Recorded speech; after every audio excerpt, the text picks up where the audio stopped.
खेड़ा। गंगा के किनारे बसा ये गांव सूखे और बाढ़ के बीच झूलता रहता था।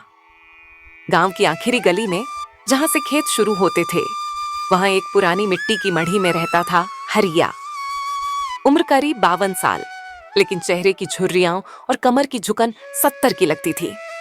हरिया के पिता भी किसान थे, दादा भी, परदादा भी।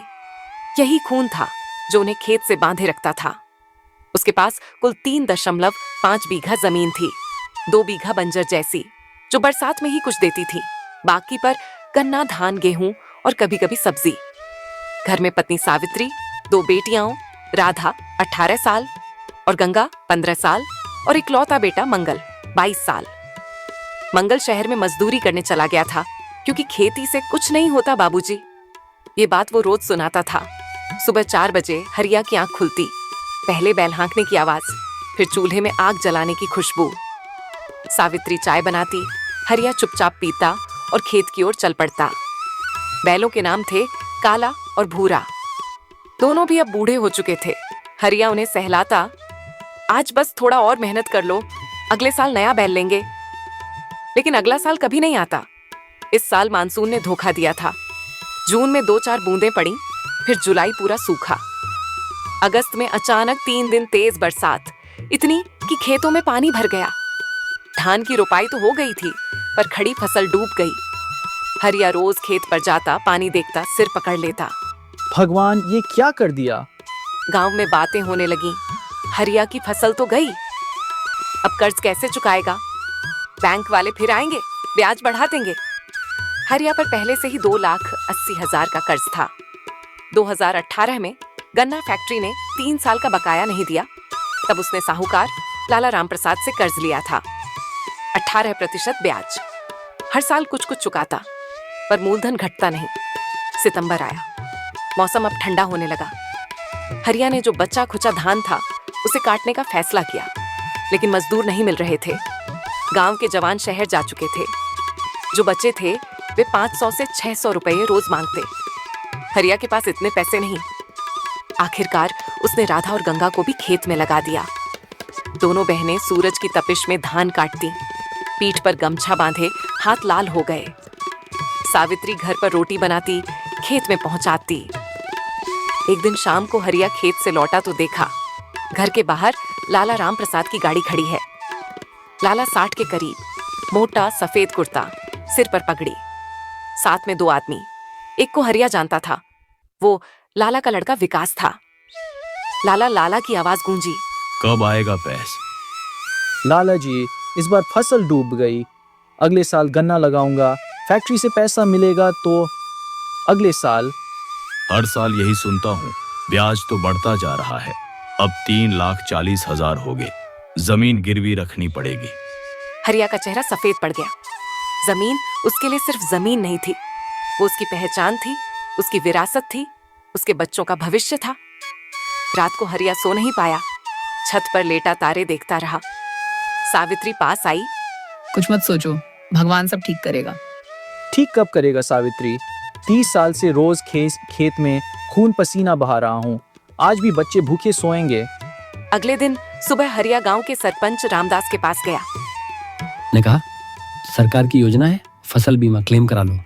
रामदास हरिया ने फॉर्म भरा, फोटो लगाई, लेकिन पता चला कि बीमा कंपनी कह रही है बारिश से डूबने पर क्लेम नहीं मिलेगा, क्योंकि ये प्राकृतिक आपदा नहीं मानी गई।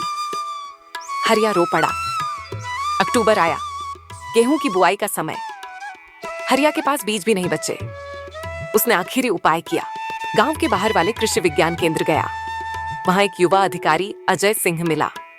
अजय ने सुना, फिर कहा, आपको आधुनिक तरीके अपनाने होंगे। ड्रिप इरिगेशन, जैविक खाद, कम पानी वाली फसलें जैसे मूंग, उड़द। हरिया हंसा, साहब, मेरे पास तो पानी ही नहीं, ड्रिप कैसे लगाऊं? सरकार सब्सिडी दे रही है, मैं मदद करूंगा। अजय सच में मदद करने लगा। पहले तो हरिया को शक हुआ, लेकिन अजय रोज आता, खेत देखता, मिट्टी की जांच करवाता। धीरे धीरे हरिया का मन बदला। उसने 1 बीघा में मूंग लगाई, कम पानी वाली फसल, साथ में गन्ने की पौध भी रोपी, लेकिन इस बार नई वैरायटी जो 10 महीने में तैयार होती थी और ज्यादा चीनी देती थी। सर्दी आई, गांव में ठंड बढ़ी। हरिया रोज सुबह खेत जाता, अब बैलों की जगह ट्रैक्टर किराए पर लेने लगा। शहर से लौट आया, उसने देखा बाप की मेहनत, मन पसीज गया। बाबूजी, अब मैं भी खेत में रहूंगा। फरवरी में मूंग तैयार हुई। पहली बार इतनी अच्छी फसल हुई। बाजार में अच्छा दाम मिला, 8,000 रुपए प्रति क्विंटल। हरिया ने 40,000 कमाए। पहली बार उसने सावित्री को नया साड़ी दिलाई, बच्चों को नए कपड़े। लेकिन लाला राम प्रसाद फिर आया। अब तो पैसा है ना, 50,000 दे दो। हरिया ने कहा, लाला जी, सब एक साथ नहीं दे सकता, लेकिन हर महीने 10-10 हजार दे दूंगा। लाला गुस्सा हुआ, लेकिन गांव में अब हरिया की इज्जत बढ़ गई थी। लोग कहने लगे, हरिया ने तो कर दिखाया। मार्च में गन्ना कटाई शुरू हुई। इस बार फैक्ट्री ने समय पर पेमेंट किया। 1,20,000 आए। हरिया ने कर्ज का बड़ा हिस्सा चुकाया। बचा कर्ज 1,20,000। अप्रैल में गर्मी शुरू हुई। हरिया ने अजय की सलाह पर सोलर पंप लगवाया। सरकार ने 90% सब्सिडी दी। अब बिजली का बिल नहीं लगता, खेत में पानी की कमी नहीं। धीरे धीरे साल बीतते गए। हरिया की जमीन अब 4 बीघा हो गई। उसने थोड़ी और खरीद ली। राधा की शादी हो गई अच्छे घर में। गंगा कॉलेज जाने लगी। मंगल ने शादी की, बहू आई। एक दिन हरिया खेत में बैठा था। सूरज ढल रहा था, हवा में गन्ने की खुशबू। उसने देखा काला और भूरा अब नहीं थे, उनकी जगह 2 नए बैल थे। मंगल ट्रैक्टर चला रहा था। हरिया ने आकाश की ओर देखा भगवान, तूने सुना, देर से सही पर सुना। और उस दिन हरिया ने फैसला किया, अब वो गांव के और किसानों को सिखाएगा। वो खुद बन गया किसान गुरु। अजय के साथ मिलकर गांव में किसान क्लब बनाया। लोग आते, नई तकनीक सीखते। आज भी बरसोखेड़ा में लोग कहते हैं, हरिया काका ने दिखा दिया कि किसान सिर्फ मेहनत से नहीं, समझदारी से भी जीत सकता है।